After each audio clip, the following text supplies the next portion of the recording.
그러나 오만은 특이하게도 이 두 종파 순위 시야 어디에도 속하지 않고 혈통이든 실력이든 누구라도 칼리프가 될 수 있다고 주장하는 이바디파에 속한 이슬람 종파입니다. 중동 대부분 나라들은 늘 세계 뉴스의 일면을 장식할 만큼 종파 전쟁을 지속하고 있습니다. 그러나 오만은 이슬람 세계에서 이처럼 중립 노선을 취하면서 어느 종파 싸움에도 관여하지 않으므로 중동에서는 보기 드물게 평화와 안정을 누리는 유일한 나라입니다.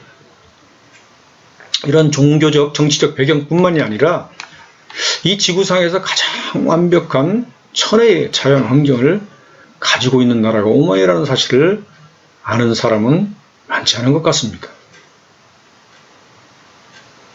오만 전국토는 인도양 해안가를 따라 길게 펼쳐져 있고 어종량이 풍부한 아름다운 해안가에서 즐길 수 있는 각종 해양 스포츠는 전 세계인들의 발걸음을 유혹하고 있습니다. 해안가 뒤로는 끝없이 펼쳐진 사막으로 이루어져 있는데 이 사막 안에는 유목 베두인이 수천 년 전 그대로의 삶을 고수하면서 자연을 벗삼아 살아가고 있습니다. 이 사막 옆으로는 3,000, 4,000m 높이의 거대한 바위산들이 멀리 2,000km 떨어져 있는 예멘까지 산맥을 이루고 있습니다. 그런데 신기하게도 이 바위산 곳곳에 오아시스 샘물이 있고 이 물을 마시며 살아가는 각종 야생 동물들은 사냥꾼들의 발걸음을 유혹하고 있습니다. 오만을 중동의 스위스랜드라고 부르는 이유가 바로 여기에 있는 것입니다. 바다산, 사막, 삼박자를 완벽히 고루 다 갖추고 있는 나라가 오만인 것이죠. 이렇게 정치적, 종교적으로 안정을 누리며 천혜의 자연적 환경에 살아가는 오만 사람들은 옆나라 에미레이트나 사우디 사람들과는 다르게 매우 친절하고 순박하며 이방인에 대하여 우호적인 민족입니다. 이런 면에서는 오만을 중동 어느 나라보다 복음 전파하기 쉬운 나라라고 생각할 수 있습니다. 그러나 사우디 이슬람 이야기 편에서 잠시 언급했던 것처럼 무하마드의 순수 혈통을 이어받은 현존하는 왕은 오직 요르단 후세인 왕과 오만의 술탄 까부스 왕과 그 왕족들 뿐이라고 주장합니다. 무하마드의 순수 혈통을 이어받은 국왕이 통치하는 오만 땅에 기독교가 들어오는 것을 철저하게 막고 있는 것입니다. 사우디는 메카를 빌미로, 오만은 이처럼 순수 혈통을 빌미로 타 종교의 진입을 막고 있는 것입니다. 참으로 선교만 하지 않는다면 지상 천국 같은 평화의 나라가 오만이라는 나라입니다. 이런 오만의 역사와 종교적 속성을 모르고 오만인의 친절에 속아 목숨을 잃을 뻔한 사역자들이 있었습니다. 한국에서 단기 사역을 위하여 오만에 온 모 대학생 선교단체들이었는데 자매들로 이루어진 이 팀은 사막 깊은 베두인 마을에 들어가 한 오만인 가정에서 친절하게 식사와 차를 대접받고 매우 큰 감동을 받게 됩니다. 자매들은 오만인 가정에 몰래 숨겨온 복음 CD 테이프를 전하면서 열심히 예수님을 전했습니다. 오만인은 더욱 친절을 베풀며 자기 집에서 하룻밤을 채워줄 테니 자고 가라며 계속적인 호의를 베풀었습니다.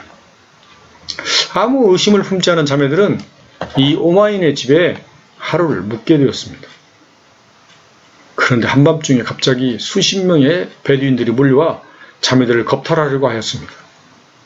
소리치며 강력히 저항하자 전해준 복음 CD를 보여주며 너희들이 선교사로 우리를 더럽게 하려 했으니 그 대가로 너희들도 더러움을 당해야 한다고 겁박하는 것이었습니다.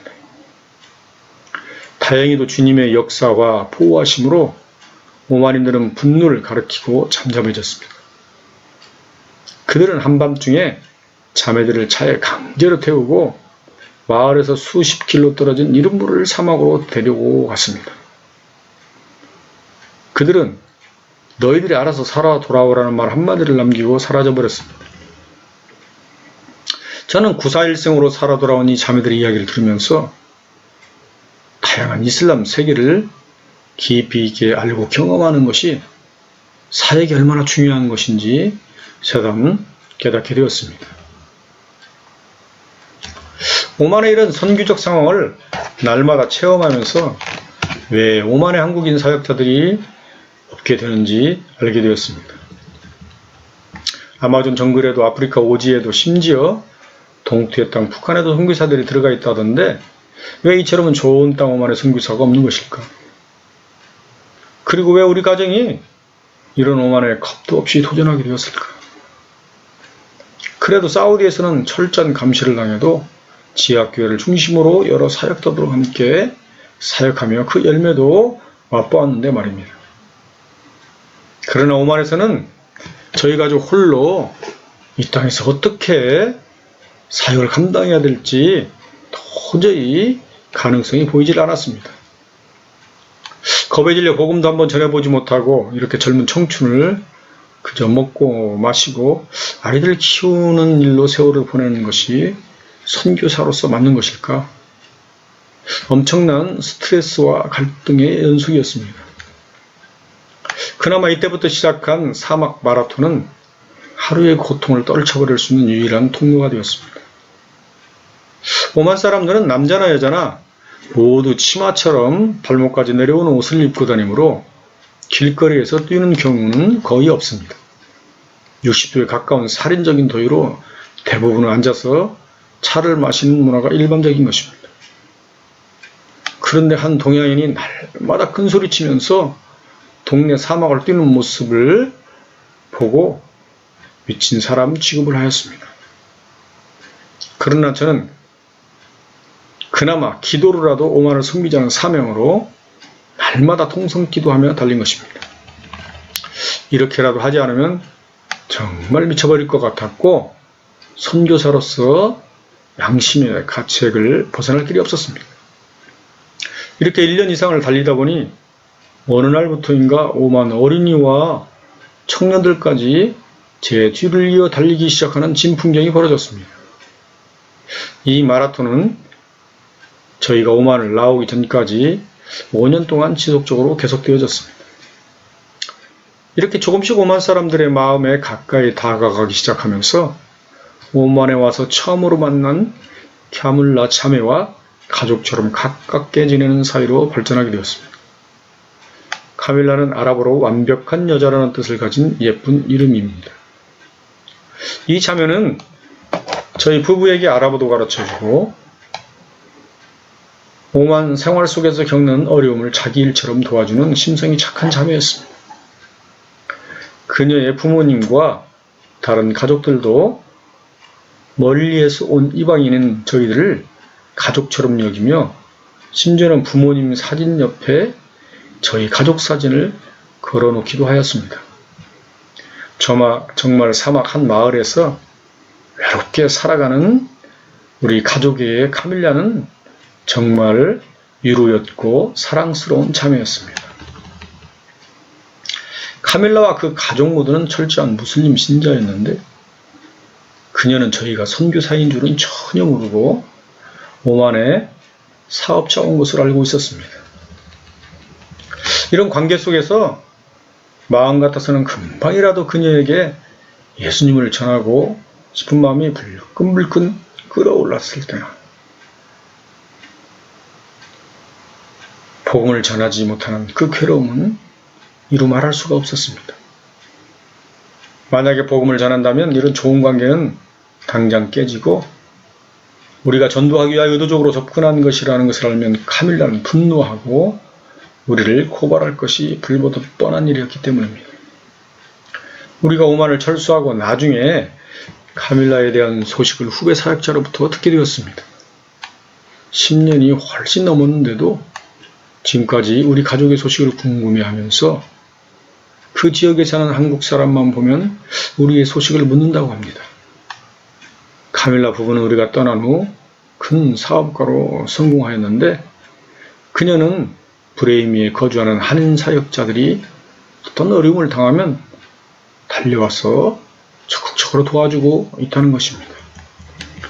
그런데 저희를 더 놀라게 한 소식은 카밀라는 우리를 만난 지 얼마 안 되어서 사실은 우리가 선교사라는 것을 다 알고 있었다는 것입니다. 우리 신분을 알면서도 우리를 고발하는 대신 한 가족으로 받아준 그녀를 생각하면 한없이 고맙고 한편으론 그때 복음을 전하지 못한 것이 주님께 죄송스러울 뿐입니다. 사우디에서의 고난을 오만에서 다시 받을까 하는 두려운 마음이 저를 겁쟁이로 만들었던 것 같습니다. 그래도 땅이 갈라지는 불볕더위와 싸우며 날마다 사막을 질주하면서 이 백성을 위하여 울부짖던 기도가 하나도 헛되지 않았음을 알고 그나마 위안이 되었습니다. 어쩌면 저는 열매의 기쁨을 맛보지 못했지만 세월이 흘러 후배 선교사님들이 그 복을 누리고 사역을 잘하고 있다니 그 땅에서 살아가는 것만으로도 선교는 도전의 가치가 있다고 생각하게 되었습니다. 이처럼 아무 돌파구도 변화도 일어나지 않는 정체된 삶이 수년 동안 지속되자 우리 가족은 지쳐만 갔습니다. 이렇게 무의미하게 살아갈 바에야 차라리 오만을 철수하자는 마음이 들기 시작했습니다. 선교부에 저의 심정을 토로했으나 사역을 못해도 좋으니 그저 살아만 있으라는 답만 돌아왔습니다. 그러던 어느 날 2005년 5월 29일 한 통의 해외 전화가 걸려왔습니다. 인도를 출발 오만 무스카트 향으로 출발하는 대한민국 해군 충무공 이순신함 함장님으로부터 걸려온 전화였습니다. 이분은 독실한 기독교 신자로 해군 안에서 명성이 자자한 유명한 분이었습니다. 나중에 알고 보니 이분은 장차 해군 참모총장 1순위라고 하였습니다. 이분은 한국에서부터 오만에 혹시 선교사가 있는지 알아보던 중 어렵게 사막의 한 마을에 살고 있는 저희 가족을 알게 되었다는 것입니다. 그리고 한국을 출발하여 해상에서 함장 직통 위성 전화로 저희에게 연락을 한 것입니다. 이분은 우리 가족을 충무공 이순신 함장의 이름으로 초대하고 싶어 하셨습니다. 브레이미를 출발 4시간을 정신없이 달려 충무공 이순신함이 정박해 있는 무스카트 항구에 도착하였습니다. 부두에 정박된 이순신함에 오르니 함장님의 지휘 아래 120명의 해군 졸업생 사관 생도들이 군악대에 빵빠라를 울리며 우리 가족을 맞이해 주었습니다. 주변에는 이날 저녁 충무공 이순신함의 초대를 받은 오만주재 각국 대사 부부들도 참석하고 있었는데 이런 곳인 줄 알았더라면 의복을 제대로 갖추고 왔을 텐데 입고 다니던 옷을 그대로 입고 급히 달려온 것이 민망했습니다. 함장님은 해군 역사상 선교사를 이렇게 초대하여 대한민국 해군의 사열을 통해 영접한 것은 처음이라며 저희를 지극히 환대해 주었습니다. 그리고 여기 있는 어떤 대사보다도 하나님의 대사인 우리 가족이 얼마나 영광스러운 분들인지 그리고 대한민국 교회를 대신하여 감사하다고 말씀하였습니다. 만찬이 끝나고 함장님은 직접 함정의 모든 내부를 보여주시며 자세한 설명도 해주셨습니다. 마지막으로 우리 가족을 함장실로 안내한 함장님은 한 의자를 가리키면서 저보고 앉아보라고 권하였습니다. 그때 옆에 있던 부관이 이 의자는 함장님 의자인데 김대중 대통령도 함정을 순방하셨지만 이 의자는 앉지 못했습니다. 저는 이 말을 듣고서는 함장님의 여러 번 권유해도 도저히 앉을 수 없다며 사양하였습니다. 함장님은 한국에서부터 정성스럽게 준비해온 선물 박스와 유로금을 건네주시면서 이것은 하나님이 보내주신 유로의 선물입니다 라고 하셨습니다. 그리고 이순신함과 사관 생도들이 다음 여정인 영국까지 안전하게 도착할 수 있도록 기도해달라고 부탁하였습니다. 돌아오는 길에 한없는 눈물이 흘러내렸습니다. 하나의 눈물은 우리가 뭐길래 이처럼 엄청난 환대를 받는 것일까? 그리고 또 하나의 눈물은 오만을 잠시나마 떠나라고 했던 후회의 눈물이었습니다. 충무공 이순신함을 통해 용기를 얻은 저는 어떤 방법으로든 담대히 복음을 전해야겠다고 다짐하였습니다. 제일 먼저 이웃집에 사는 해바라는 자매를 놓고 기도하기 시작했습니다. 해바 가족은 아들 4, 딸 3으로 조상 대대로 유목 베두인 가정입니다. 해바는 사막 한가운데 큰 낙타 농장을 가지고 있어 이곳에 우리 2 아이를 자주 데리고 가서 놀려주곤 하였습니다. 해바는 막내딸로 당시 13세 예쁜 소녀였는데 저는 해바를 집으로 초청하여 영어를 가르쳐주며 예수님 전할 기회를 얻고자 하였습니다. 그런데 안타깝게도 얼마 가지 않아 그의 부모들은 해바를 혼인시켜야 한다며 더 이상 집 밖으로 나가지 못하게 하고 결국 저희와의 교제가 단절되어 버렸습니다. 오만해 12월 25일은 여전히 40도를 오르내리는 무더위가 지속됩니다. 저는 성탄절날 이런 무더위 속에 어울리지 않는 산타옷과 모자 그리고 성탄 선물을 준비하여 해다와 이웃들을 방문하면서 선물과 함께 예수님에 대한 이야기를 자연스럽게 들려주었습니다. 어떤 아이는 선물을 던져버리고 도망치기도 하였지만 대부분의 아이들은 그리고 그 가족들은 선물을 받고 매우 기뻐하였습니다. 온몸은 땀으로 흠뻑 젖었지만 저희 가족 모두는 이렇게라도 예수님을 전할 수 있어 그 기쁨이란 이루 말할 수 없었습니다. 이렇게 사역의 돌파구를 찾아 몸부림치던 어느 날 충격적인 소식을 받게 되었습니다. 프레임에서 오만 정착 비자 없이 살고 있는 모든 외국인은 일주일 안에 오만 땅을 떠나라고 하는 정부의 발표가 있었기 때문입니다. 이 발표가 있기 몇 개월 전 이웃나라 에미레이트 왕인 셰이크 자이드가 사망하였습니다. 그리고 그 아들이 왕이 되면서 아버지 때까지 유지되어 오던 2 나라 간의 형제의식이 깨져버린 것입니다. 길 하나가 2 나라 국경이었는데 순식간에 에미레이트 쪽에서 철책을 설치하고 더 이상 자유롭게 오만을 왕래하지 못하도록 막아버린 것입니다. 오만 정부 역시 콘크리트 담장을 치고 저희와 같이 오만 비자 없이 사는 외국인에게 철수명령을 한 것입니다. 저희 가족은 일주일이라는 짧은 시간 안에 정신없이 모든 것을 정리하고 카밀라는 물론 사랑하는 이웃들과 작별할 겨를도 없이 허무하게 오만을 빠져나오게 되었습니다. 저희 가족은 사우디에서의 충격이 아직도 남아있는데 오만에서 더 큰 충격을 받은 것입니다. 2 아이는 다니던 학교를 모두 무슬림 학생들이고 재원이와 소리만이 유일한 동양인 비무슬림 학생이었습니다. 이런 이유로 5학년인 재원이는 늘 친구들로부터 왕따와 구타를 당하며 우울한 학교 생활을 하였는데요. 재원이는 이런 어려움 속에서도 기가 죽기는커녕 이를 악물고 이 아랍 학생들과 싸워 마침내 친구들과도 우정이 돈독해지면서 즐거운 학교 생활을 하고 있었습니다. 이렇게 모든 어려움을 극복하였는데 친구들에게 안녕이란 말도 제대로 하지 못하고 사우디에서와 같이 또다시 어디론가 부모님을 따라 급히 떠나야 한다는 사실에 왕령 울기만 하였습니다. 우리에게 선교사의 길은 왜 이렇게 험난한 것일까? 더 이상 한국으로 돌아갈 용기도 없고 결국 필리핀으로 잠시 들어가 저희들의 삶을 돌아보기로 하였습니다.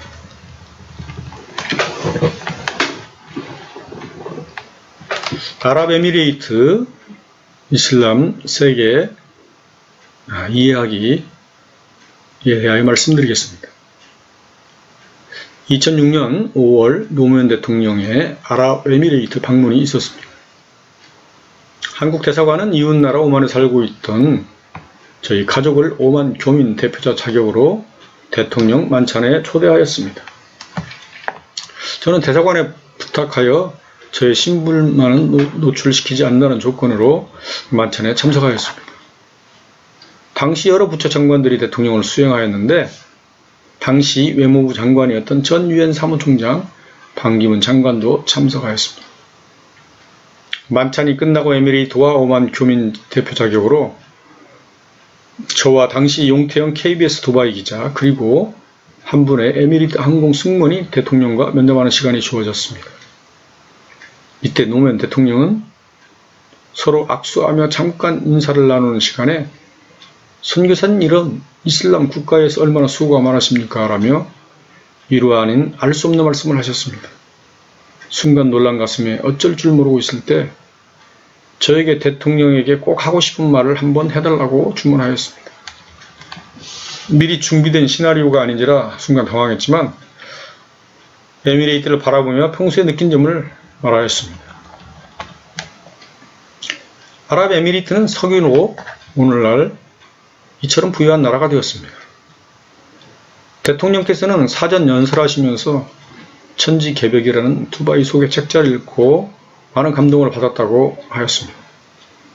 특별히 막강한 재정을 투자하여 사막의 운하를 만들어 지상 낙원처럼 만든 부분에 대하여 큰 감동을 받았다고 하였습니다. 저는 대통령께 말씀드렸습니다. 이런 석유는 20년 안에 고갈되는 유한한 자원입니다. 우리는 이런 나라를 보류할 필요도 없고 따라서 운하를 만들 필요도 없다고 하였습니다. 우리나라가 지금은 석유 한 방울 나지 않지만 미래로 갈수록 대한민국의 진가는 드러날 것이라는 것입니다. 왜냐하면 대한민국의 아름다운 산천은 중장비로 다 드러내지 않는 한 영원히 그대로 그 자리에 있을 것입니다. 대통령님, 제발 아름다운 우리나라를 개발이라는 이유로 마구 파헤치지 않았으면 좋겠습니다. 대한민국 산천은 지금은 석유처럼 큰 부를 주지 않지만 곧 다가올 미래에는 우리나라를 세계 인류 국가로 만들어줄 최고의 자원이 될 것입니다.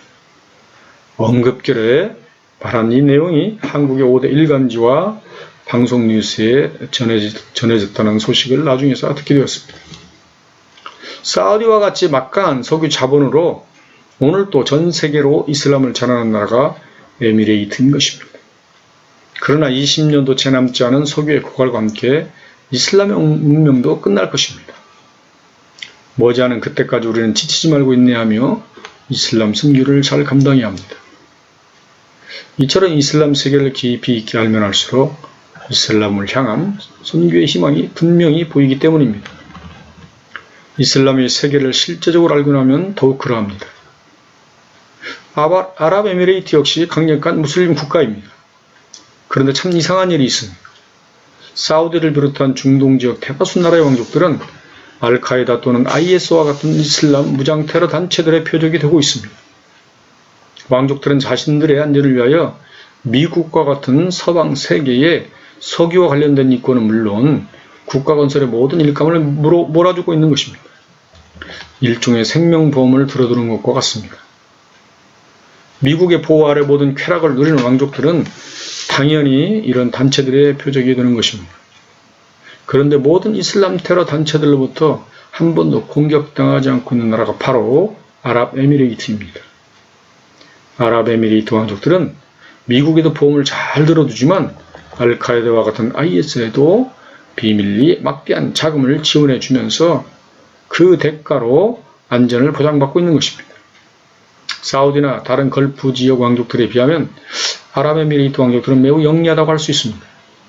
특별히 두바이 왕으로 유명한 모하마드는 모래밖에 없던 두바이를 세계적인 도시로 만들어 그 천재성을 인정받고 있습니다. 중동과 전 세계 이슬람 선교에 있어서 아랍에미레이트는 매우 중요한 의미를 가지고 있는 나라입니다. 오늘날 세계 최초라는 3고의 수식을 가지고 있는 아랍에미레이트는 오래전부터 선교사들의 눈물과 희생이 묻어있는 나라입니다. 두바이에 가면 세계에서 제일 높고 화려한 버즈 알 아랍이라는 호텔이 있는데요. 일명 칠성호텔이라고 부르기도 합니다. 이 호텔의 설계가는 영국인 톤 와이트인데 그는 아주 독실한 기독교인이면서 특별히 아랍 선교에 대한 비전이 강한 사람이었습니다. 그는 칠성호텔 건축 설계 공모를 접하고 기도하던 중 주님께로부터 아주 특별한 설계도를 받게 되는데 그 모습이 바로 오늘날 세계에서 가장 유명한 버즈 아랍인 것입니다. 바다 한가운데 지어진 높이 312m 세계 최고층 호텔입니다. 육지에서 바라보는 이 호텔의 전체적인 모양은 아라비아의 전통 목선의 돈 모양입니다. 그런데 바다에서 바라보면 마치 교회처럼 거대한 십자가를 붙들고 있는 노아 방주의 모양입니다. 주님은 세계 최고의 이 호텔을 통하여 전 세계인들에게 복음을 전파하고 있는 것입니다. 아랍에미레이트는 불과 1960년대만 하더라도 사막의 작은 부족국가 형태였습니다. 당시 사진들을 보면 오늘날 세계 최고 부자로 12년 전 사망한 초대 국왕 셰이크 자이드조차도 낙타를 타고 다니며 텐트 안에서 살았다고 합니다. 당시 에미레이트의 신생아 사망률은 50%, 산모 사망률이 30%를 넘고 여성들의 월경이 시작되면 사막에서 나오는 소금으로 생리를 막는 등 묻지않은 삶으로 인하여 많은 베두인 여성들이 사망하였다고 합니다. 당시 아부다비 족장이던 셰이크 자이드는 이런 문제를 안타깝게 여기고 문제 해결을 위하여 미국의 의사를 보내달라고 도움을 청하였습니다. 그해 11월 의사이며 선교사였던 팻과 그의 부인 마리안 케네디 가족은 의료용 가방 하나와 주님의 사랑을 들고 먼 고국을 떠나 열세의 땅 사막 아라비아에 도착하였습니다. 당시 알라이는 조그만 오아시스 마을이었고 왕은 이곳에 오아시스 선교병원을 세워준 것입니다. 이 선교사 부부는 왕실의 수많은 아이는 물론 신생아 사망률을 1%대까지 낮추는 사랑의 호수를 베풀었습니다. 비록 종교는 다르지만 이 두 선교사의 헌신된 사랑에 녹아진 아랍에미레이트 사람들은 지금도 자비의 아버지, 사랑받는 마인의 어머니라고 부르며 감사를 표하고 있습니다. 셰이크 자이드는 너무나 큰 감동을 받고 아랍 세계에서 최초로 병원 안에 교회를 허가해주고 병원의 성경책도 비치할 수 있는 특권 중에 특권을 베풀어 줬습니다. 그는 현대판 아라비아 코레스 왕과 같은 분입니다.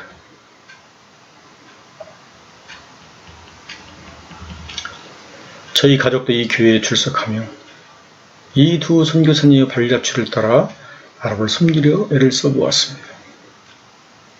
우리는 이렇게 잠시 머물다 떠나지만 우리 가족이 이 땅을 위하여 흘린 눈물과 땀방울은 사막의 모래알처럼 이 땅에 영원히 머물면서 언젠가는 오아시스 샘물이 되어서 복음의 아름다운 열매를 맺게 되리라 믿습니다. 오늘 오만과 아랍 이슬람 세계 이해하기에 대하여 말씀드렸습니다. 끝까지 경청해 주신 여러분께 감사드립니다. 다음 6강으로 다시 만날 때까지 평안하시기 바랍니다.